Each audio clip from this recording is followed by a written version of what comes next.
Today's Jewish teen is faced with a new set of challenges as anti-Semitism soars across our country. Join me as we talk to three Baltimore teens, Julia Levine, Ryan Gensler, and Tyler Zuckerberg, about what it means to be Jewish at this moment in time, and how programs like the Forefront Teen Initiative can help them find the supportive Jewish community they need.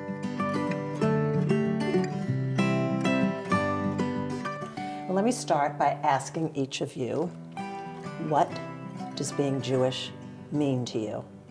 Tyler, I'll start with you. Being Jewish is really just like having that sense of community, especially through kind of different facets of my life. Because like I don't go to a Jewish school, so I don't have that. But then there's camp, and my camp people have really become like some of the main people in my life throughout the years, as well as like other Jewish organizations like Forefront, JCC, and stuff like that.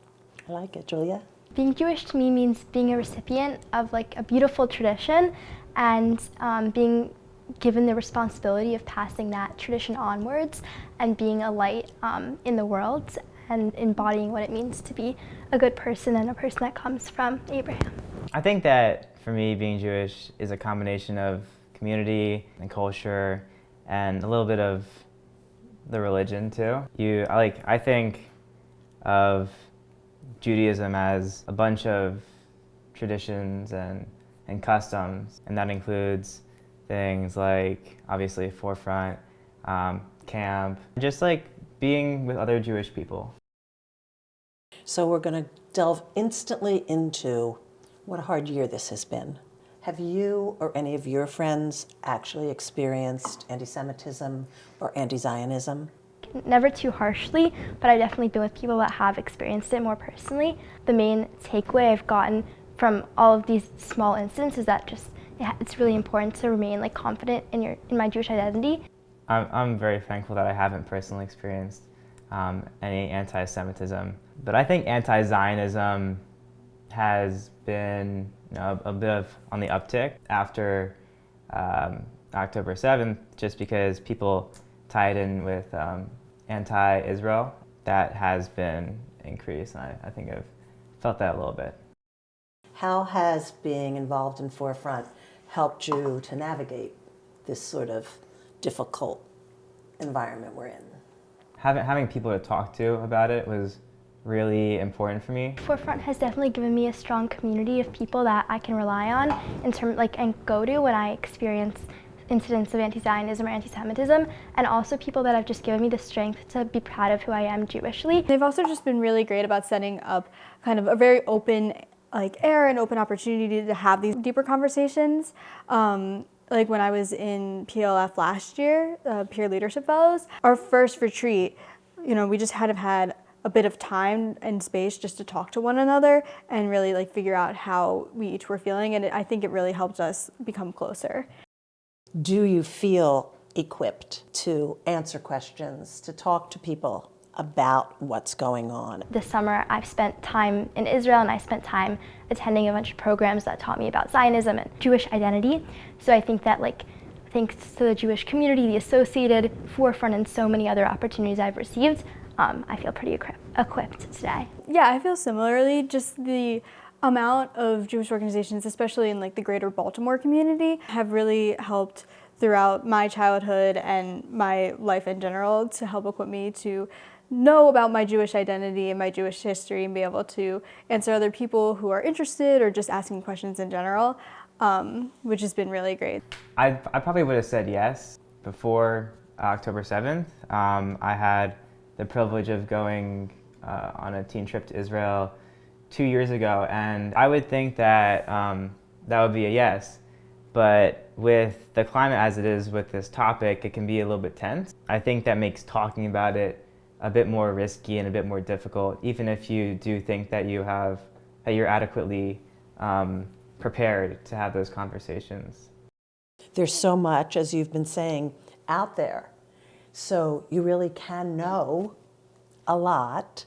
And how do you put your knowledge into a teaching moment?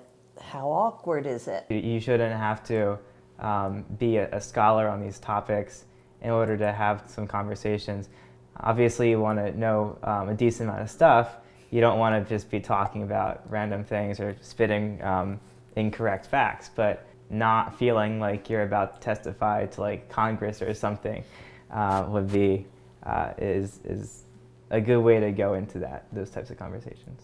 We live in a society that is just extremely divisive, and so it feels like every conversation we're supposed to have, as Ryan was mentioning, it's like any inaccuracy is made to be like a point of attack and not a point of learning. And I think that really in our society it's so important that we learn how to have productive conversations and be willing to make mistakes and learn from those mistakes. I think that just as a society it's so important we start having conversations and coming from a place of inquiry instead of like attack.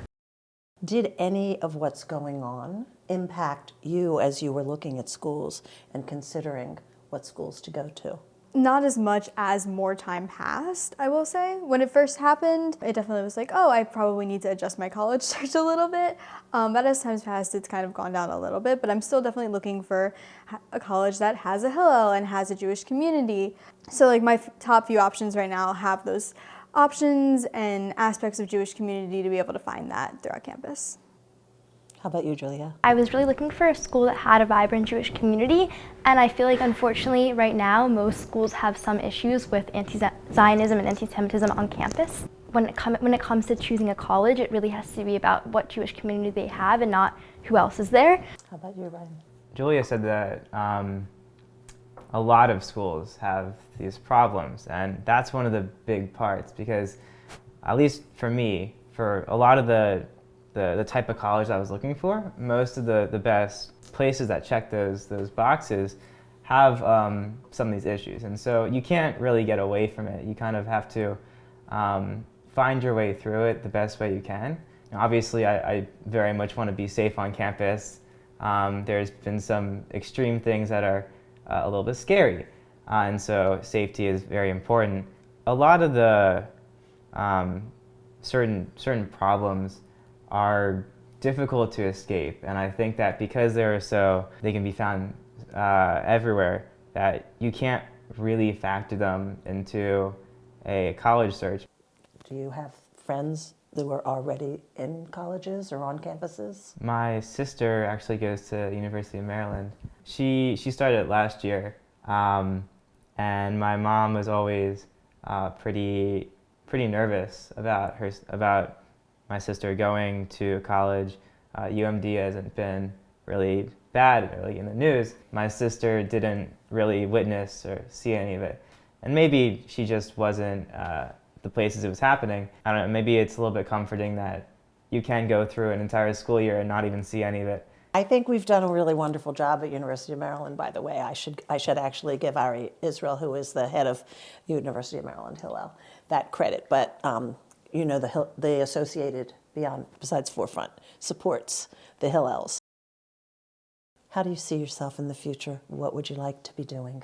I would love, again, to just keep Judaism part of my life, those traditions that are so important to me. At least in the next few years, I hope to continue being a camp counselor and teaching the younger generation about what's so important to me in terms of traditions and just being Jewish and learning to be proud of yourself.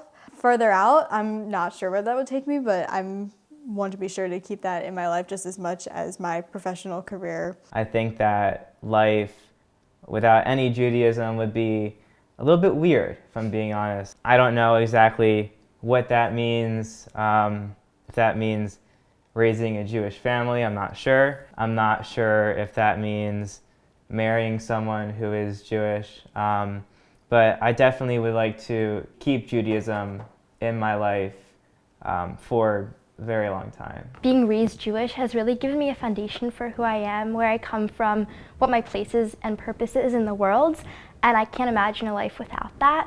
And so I think that as I continue in college and hopefully Israel next year and build a family in the future, Judaism is going to play a central role in defining who I am. As I go into college, I want to stand up for who I am. I want to stand up for Israel. I want to show people how proud I am to be a Jew, but it also means going back in my own life and making it a core value of really who I am. I've been raised, thankfully, to my parents in such a strong Jewish home with very core values that I really want to take on in my future.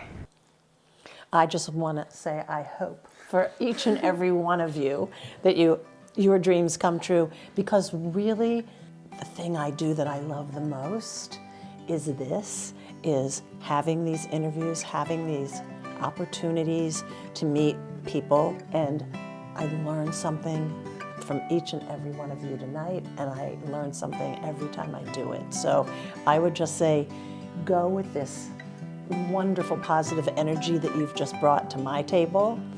If you take that with you wherever you go, it will turn out the way you want it to. So good luck to each and every one of you. We hope you will join us for the Associated's next edition of Around the Table as we continue to explore what our community is thinking about today's issues.